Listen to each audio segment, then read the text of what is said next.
معالي السيد الوزير محمد بيه شاكر وزير الكهرباء والطاقة، احنا بنرحب بحضرتك في هرم مصر وبنقول لحضرتك سبب تواجد سعادتك النهارده في احتفال الخريجين في الأكاديمية العربية للأوبرا.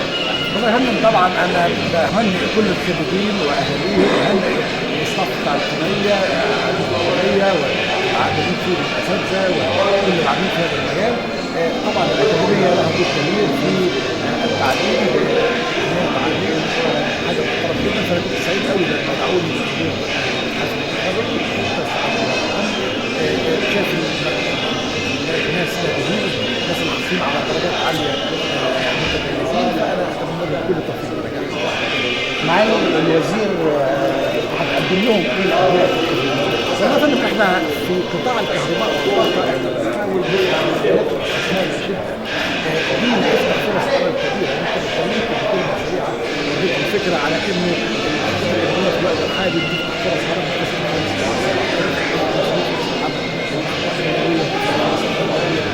عمل في الطاقه اليوم فرص عمل كبيره. لان احنا ضدنا ان احنا نفتح الطلبه عملوا فقدرنا ان احنا نفتح كل المجالات عمل يستثمروا فيهم النتائج والدراسات بتاعتهم. يعني هيكون ابناء الخريجين الصف الاول في الوظائف دي؟ بالتاكيد. احنا دلوقتي على فكره كل اهتمامنا ان احنا بنعين ناس على درجه عاليه من الكفاءه. احنا بالنسبه للناس الجديده اقول لك مصر موجود كنا عاوزين 300 مهندس و300 فني هنكتبهم نبعتهم المانيا يكونوا في الطب كده يتعلموا عن التفاصيل. يعني احنا مهتمين جدا بتنميه الكوادر البشريه احسن. طبعا لما كانوا بنعملهم في التعليم الجامعي ده بيساعدنا بعد كده نعمل عليه ونحاول فعلا مواطنين وصالحين من اجل اعطاء يعني يقدروا يديروا اكثر من معالي وزير الكهرباء والطاقه، هنخرج من الاكاديميه وهسال حضرتك سؤال عشان ما اسكتش على حضرتك. الشعب المصري بيقول المهندس محمد شاكر وزير الكهرباء اخبار الصيف القادم 2016 ايه؟ والله انا ارجع اقول لحضرتك احنا عملنا الحمد لله مجهود كبير سواء من ناحيه صيانه الانتاج من ناحيه الحفاظ على يعني ادخال في الخدمه وحدات جديده للطاقات التقليديه الحراريه. كان في بعض الوحدات الخطه العاجله السنه الماضيه ما كانتش لحقت وقت الذروه في الصيف في احسن ايامها، فممكن تبقى معانا في الصيف ايضا.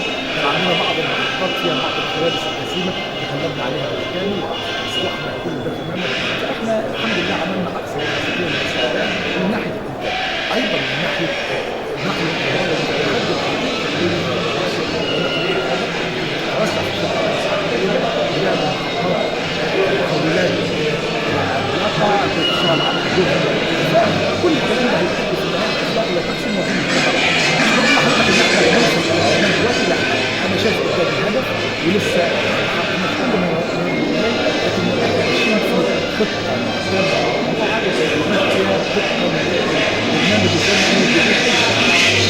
بنشكر حضرتك وعايزين كلمه للدكتور اسماعيل عبد الغفار حضرتك هتقولها له في هذا اليوم وهذا الاحتفال. بنقول ايه؟ طبعا انا يعني حضرتك عارف انا اصلا استاذ جامعي اكيد يا فندم. لما الانسان يلاقي ابنائه بيتخرجوا ويعني هيتبوأوا بقى مراكز في الحياه العمليه بصوره جيده سعيد سعاده كبيره. انا متوقع طبعا الدكتور اسماعيل سعيد جدا بتمنى له كل التوفيق. الحفل مبهر الطلبه حتى شكلهم جدا ايضا. الاكاديميه طبعا لها دور كبير عن يعني علاقات كبيره مع الجامعات في الخارج، فهي يعني فيها وانا الناس بتشتغل معايا الفتره السابقه الاكاديميه كان على اعلى درجه من الكفاءه. فيعني احنا بنطلب منهم دائما مداومه اعطاء العمل المصري عدد من المهندسين والعاملين في كافه المجالات الاكاديميه بالتعليم انهم مواطنين صالحين ويؤدوا خدمه حديثه. معالي الوزير بنشكر معاليك على هذا التشريف وعلى هذا الكلام الجميل لحضرتك لهرم مصر، وبنشكرك وبنتمنى لك التوفيق. شكرا. شكرا.